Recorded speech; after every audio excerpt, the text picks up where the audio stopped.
Hey, Nebraska, do you need a tissue for your issues? Hey, Nebraska, save the drama for your mama. What happened, Nebraska? Did voting for Trump ruin your economy? Oh, that's weird. That's so weird. It's kind of like we told you so, right? Oh, I love this. I like to stick it in your face and rub it in. It's kind of like, when Trump was telling everybody he was going to come after the undocumented people in this country that were working hard and deport them, that they would kind of move to a state they felt safe in. And apparently, Nebraska wasn't one of them. They packed up their stuff and they headed on out to a state that would welcome them with open arms. So now you're going bankrupt. And as somebody that lives in a blue state, I could give a shit less. Boo hoo. Oh, and I can't wait for the hated comments. I can't wait for it. You voted for this. You voted for this. And now you're getting it. So why are you mad at us? We didn't vote for this. Nope. We voted completely against this. You voted for this. I better not get one BS comment. Not one. Not one. Oh, how mean you are. The stink. You're so mean. Shut up. Shut up. I'm not mean. I'm just giving you what you wanted. You wanted this. You voted for it. You made your bed. Now lay in it. Have a day. In Nebraska, a quiet storm is brewing. White farmers are outraged, not because of drought, not because of rising costs, but because black people no longer want to work on their farms. So why did they expect us to in the first place? Watch and pay attention, and I will share my thought later. So this morning I ended up on Nebraska Talk, and it was a bunch of people crying, why does anybody care about Nebraska? When we voted for Kamala Harris, when I cast my vote for Harris, that was me saying, I care about you and I want you to survive and thrive. Okay, you knew better than anybody else that your state thrives and survives off of migrants' backs. Okay, and instead of them waiting for ICE to come, they decided to peace out before they could come and get them. I don't know what to tell you guys anymore. This is what you voted for. Whether you like it or not, whether you want to believe it or not, this is exactly what you voted for. And now you're feeling it. What do you want us to do? You want a government handout? That's socialism. You voted against that. No.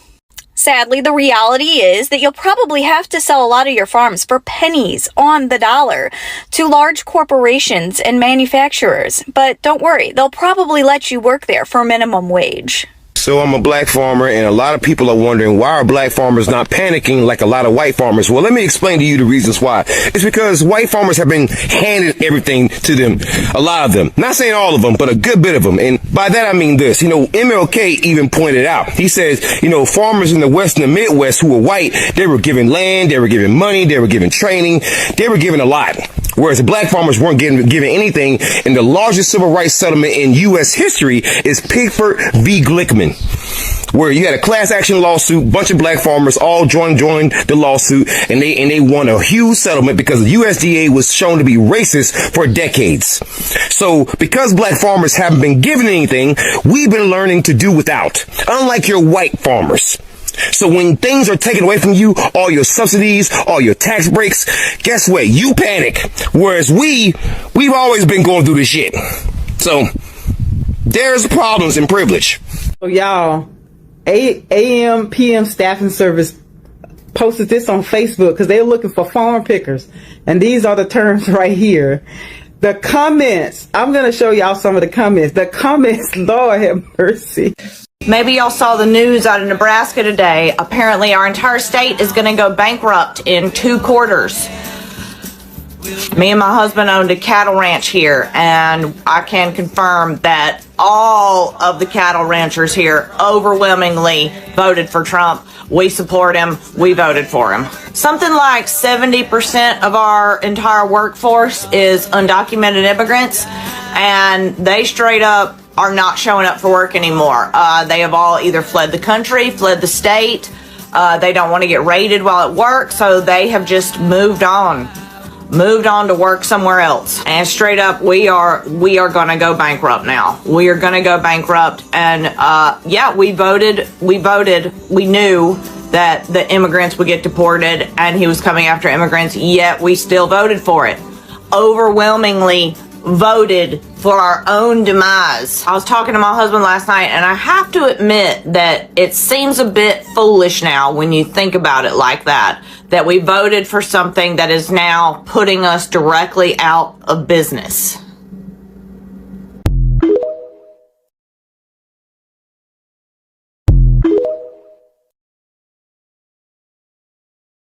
So, apparently, Nebraska is going out of business soon, within the next 1 to 2 quarters. Why? Well, farmers to be exact, or farms. They can't seem to find anyone to work their fields. Nebraska, I wonder why that is. Could it be the racist rapist that you voted for that literally told you he was going to deport about 80% of your workforce, but you voted for him anyway because you wanted your bragging rights? That's right, you wanted to own those libs. Well, congratulations, Nebraska. You won your bragging rights, but now you lost your livelihood, and I have 0 fucks to give to you.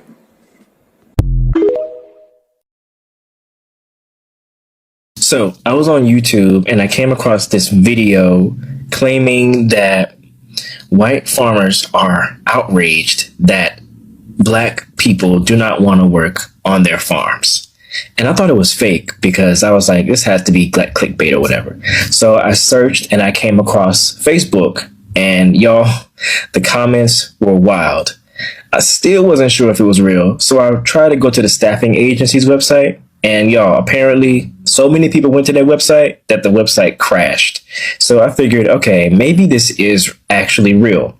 So they're basically offering $11 an hour to pick blueberries, 9 to 10 hours a day, 7 days a week, from May to July in Louisiana heat. Now, I never heard of L'Aranger, so I decided to look it up real quick. So here's some info. And just so you know, my source is this website called places.us.com. So anyway, livability is a C-. Population is less than 6,000. Demographics is almost 91% white, followed by black, then Hispanic, then Indian, then Asian, and pretty much 0 Hawaiian. I saw that they voted Republican in 2020, but it probably doesn't take a genius to guess how they voted in 2024. So that's just to give you a little info about the town. So anyway, back to what I was saying. So $11 an hour is what they're offering. Full-time, 7 days a week, 9 to 10 hours a day.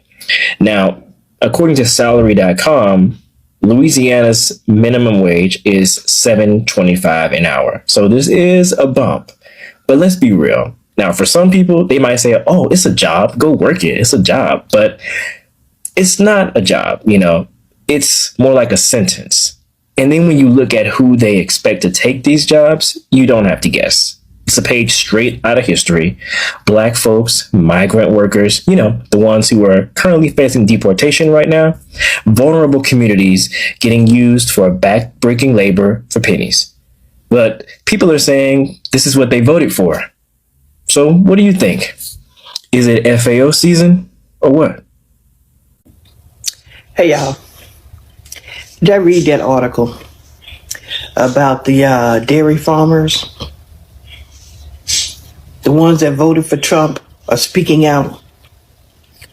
So now they're sorry they voted for Trump. They didn't think it was going to affect them. They're all crying. Who's going to milk the cows? Who's going to milk your cows? And you put the level for Trump? Well, roll up your goddamn sleeves, bitch. Roll up your goddamn sleeves. Because it looks like y'all got to milk your own goddamn cows. See, it's funny how you're talking about illegal immigrants. Y'all brought them over here. Y'all paid to bring them here. So they can do your work. So they can work on your farms. Y'all white folks paid to bring them here so they can work on your farms. And then you turned around and voted for Trump. Now you're sorry? Because you're looking around at your farm and they're all gone? And you want people to feel sorry for you? We don't give a fuck. But you better hurry up and get up and roll up your goddamn sleeve and go milk your cows. One at a time, baby. Go milk them goddamn cows. Wake your family up. Get your fucking husbands up, your children up, get your relatives up. Have them come over there and help you milk your goddamn cows. Because your ass should have thought about it before you went into that booth, pulled that lever with your full chest, and voted for Trump. Now, get up. Get up. Rise and shine, y'all. Go out there and milk your goddamn cows yourselves. Nebraskans are pissed. Bigly Askins. The Askins are pissed. Nebraskans. No one wants to hear Farmer John with his butt crack showing, married to a Karen, complaining about losing your little farm when you voted for me. They don't feel sorry for you. And I don't need your votes anymore, so I don't care. Bigly. Nebraskans, what did you think was going to happen? If all your workers were Mexicans and we got rid of all the Mexicans, who's going to be your workers? Guess what? You can take a page from the book of the Native Americans, followed by the African Americans, Chinese Americans, Indian Americans. Listen, what we're going to do is crash the economy so all the rich people can buy up everything for super dirt cheap, including your land, Nebraska farmer dude. I don't know. And once we buy it for dirt cheap, we will hire you to work on said land. Hello, this is a tale as old as time. We've done it so many times before. And the fact that you thought you were exempt is absolutely hilarious. Bigly, it's funny because you guys are really effing around and finding out. Decided to put a little pause on the tariff situation. Canada had a problem and we came in and helped them solve it. They had a problem that there were tariffs that they could not pay, and I said, I will be your savior. I will take the tariffs away. You're welcome. You're welcome. Thank you. Nebraska, I've actually sold Nebraska to Vladimir Putin. And we know I like to say Putin. That's my friend. In exchange for 2 new mail order brides that should be here by Thursday. One of them's gonna come with me into my forever cryo chamber where I will live in infamy and be the president of the United States for the rest of existence and time. Bigly, we're doing very well with Russia. Russia is really enjoying us and we're really enjoying Russia, and they're bombing the hell out of Ukraine right now. And I don't like the Ukraine guy because that guy is tan and he's kind of sexy. I'm not gonna lie, and I don't like that about him. Vladimir Putin is much more pale. He makes me look shiny and orange. And that's the kind of leadership that I really look up to. Bigly, I do. We're having a good time. Everyone's having a good time this pregnancy, and you guys keep trying to come and interfere with your world news and your disasters. We like a good disaster. It's good for the millionaires and billionaires because we can buy up everything dirt cheap, including labor. Including you. We need a workforce. Too many of you farmers want to own your own land with government subsidies. Not anymore. You got what you voted for. Bigly, you got what you voted for. Hey guys, I hope you all had a great weekend. I wanted to drop by today to talk about the Nebraska farmers situation again.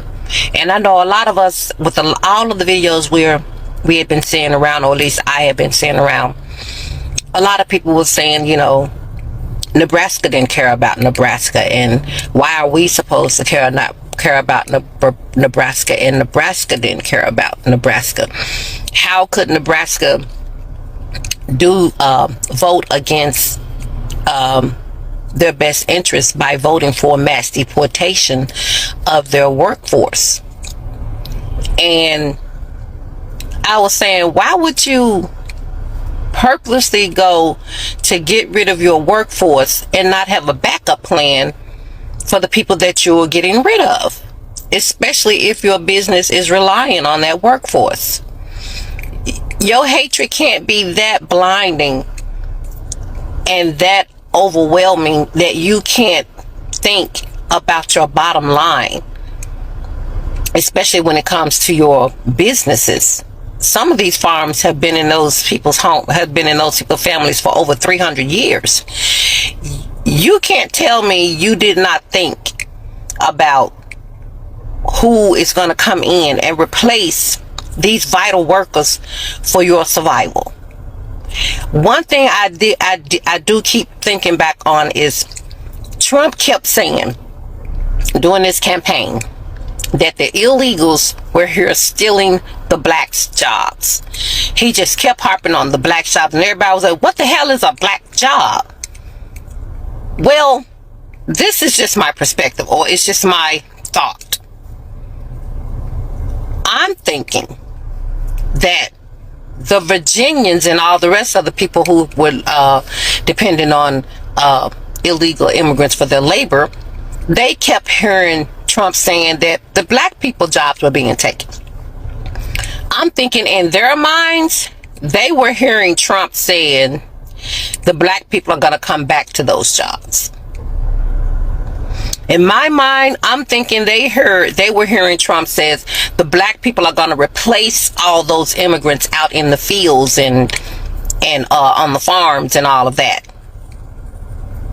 I'm thinking that's what they were hearing. That's why they weren't messed up about voting to get rid of their illegal immigrants. They were thinking that the black people were going to step up and take those jobs back, because Trump kept saying these illegal immigrants are stealing the blacks' jobs. And therefore, in their mind, they heard we were getting our 1,800 slaves back. They had to have thought that their backup plan, Trump was going to miraculously, somehow, magically put all the black people back out in those fields, on those farms, and they were going to continue to get their work done. Now, that's just my thinking, because you cannot tell me that you as a business owner would get rid of your workforce and not have a backup plan. You are not going to knowingly and willingly walk into a bankruptcy, walk into losing your business, walk into losing your farms that have been in your family for 300 years unless you thought there was a backup plan. And the backup plan was supposed to be the blacks. That's why y'all ran out there and voted against your best interest, because when you heard Donald Trump said they were stealing the blacks' jobs, y'all in your twisted mind thought that the blacks were going to magically appear back in those positions. The blacks were just going to be coming from everywhere to take on those positions. You had to have thought that. Because y'all not going to tell me that in your minds you were okay with losing your livelihoods, that you didn't have a backup plan to come in after the immigrants would be deported. You can't convince me that people who own those farms and worked on those farms, you cannot tell me that you looked out there and saw your workforce and you know what your workforce is made up of. And you purposely went out there and said, yeah, get rid of all of them with no backup plan. You know what it takes to run your farms. You know how many people it takes to run your farms. There is no way you got rid of all of those people and did not expect to have somebody to come in and pick up the slack. Y'all thought y'all were getting slaves back. You had to have thought that. You had to have thought black people were going to be the ones replacing the immigrants and you would not miss a beat. But when those immigrants fled and those fields became empty and those farms became deserted, then y'all want to run around crying, Does anybody care about Nebraska? Does anybody care about Nebraska? No. Let's go back. What was your thought process as to when the immigrants go, when they deport them? What was your thought process on who was going to come in and pick up that slack? Because 60% of y'all went out there and voted for Trump. So what was that 60% thinking? What was your plan B? For when the immigrants are gone, who was going to come in, step in, and pick up that workload and get your bottom and keep your bottom line moving? What was that thought process? Who were the replacements for the illegal immigrants that you guys went and voted against? Who were the replacements? You guys thought it was going to be black people. Y'all thought Donald Trump was going to magically make black people appear in y'all farms and on y'all fields to get their work done. Why? I have no idea. Other than he kept saying that they were taking the black jobs. Y'all thought that just because he said that, black people were going to be running down there to them fields? It's absolutely bizarre. You can't convince me y'all put everything, your whole life, y'all whole livelihood, generations of farms being in y'all family. You can't tell me you put that up at risk and did not have a backup plan. You can't tell me y'all purposely destroyed y'all lives and y'all farms without having a backup plan to replace the illegals.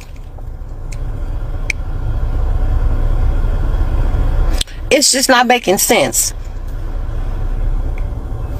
But racism never has made sense.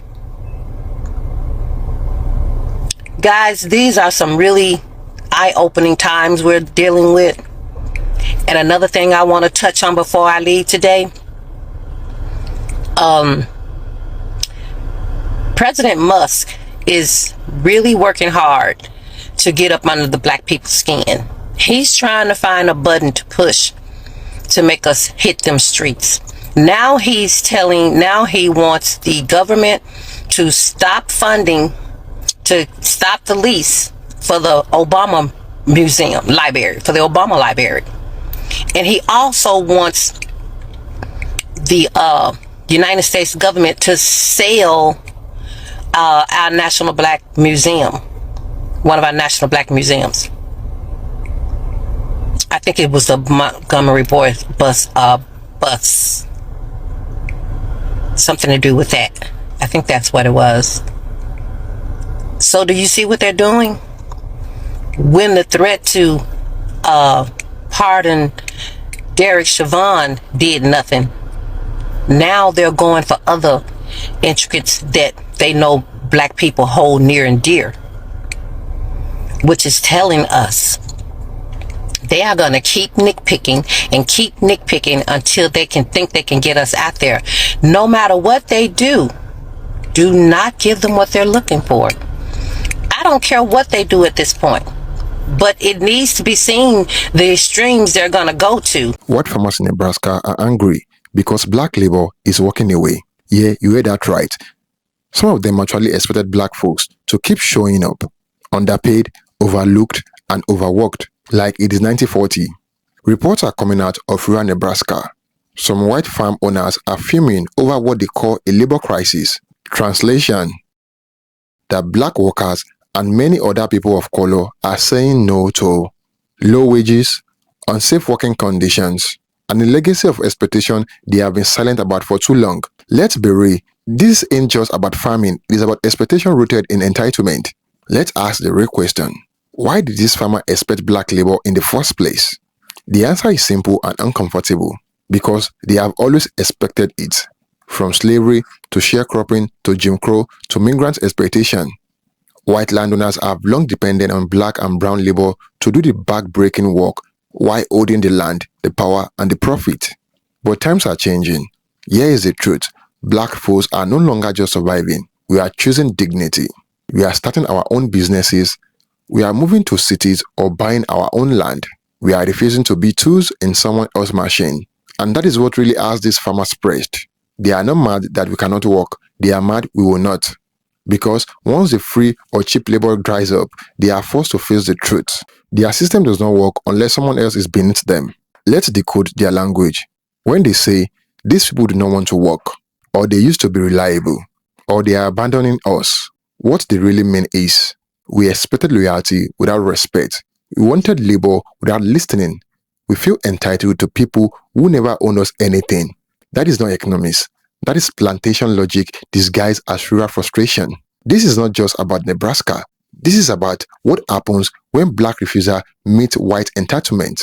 And every time that happens, whether in a factory, a protest, a college classroom, or a farm, somebody in power feels attacked. But this isn't an attack. It is a boundary. It is black folks saying, you do not get to write the script anymore. To the farmers who are angry, maybe it is time to reflect. Ask yourself, did you ever value the people who worked for you? Do you ever pay fair wages? Did you ever build community or just rely on silence? Because these old days are done. And if your farm cannot survive without oppression, then maybe it was never sustainable to begin with. Thank you for watching, guys. Don't forget to like this video and share your thoughts in the comment box below. Until next time, cheers and have a good one.